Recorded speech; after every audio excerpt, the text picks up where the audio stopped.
American and Delta are preparing for potentially massive layoffs. New York plummeting demand for travel has forced two major U.S. carriers, Delta Airlines and American Airlines, to gut their workforces through voluntary exit programs and layoffs. In a letter addressed to employees, American said Wednesday that it needs to eliminate about 30% of its management and support staff because of its transition into a smaller airline.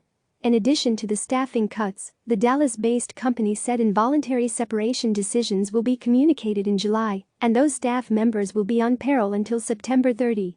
A more efficient leadership team begins at the top, and we are restructuring all levels around key future leaders and functions, beginning with our officer team, the letter said. We will announce a reorganized officer team soon, and those leaders will be restructuring at the next levels shortly thereafter. Delta, DAL, announced a similar initiative Thursday, telling employees in a memo obtained by CNN that a smaller Delta unfortunately means fewer people will be required. The airline has drastically cut its schedule in the spring, but is restoring some routes in June. Still, its second quarter schedule is 85% smaller than the same period last year. The company is offering employees two voluntary exit programs, including a retirement package for employees who have worked at Delta for more than 25 years. It's also offering another buyout that covers most of its 90,000-strong employees.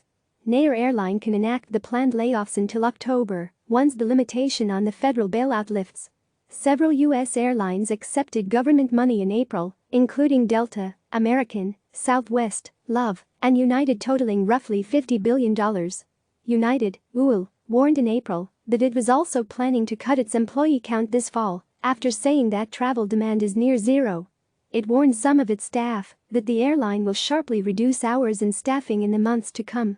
In a memo that went out to about 11,500 workers, Kate Gibo, United's head of human resources, said the company's management and administrative team could be reduced by 30% in October, after funding from the U.S. government's CARES Act runs out. United disclosed earlier this month that 20,000 employees, more than 20% of its staff, have taken voluntary leave. They also announced it would be offering buyouts and early retirement packages to employees. But United Airlines' new CEO last week said he hopes to avoid staff cuts, despite the need to significantly reduce labor costs in the face of sharply lower demand for air travel. CNN Business's Gregory Wallace and Chris Isidore contributed to this report. Click subscribe to receive the latest news.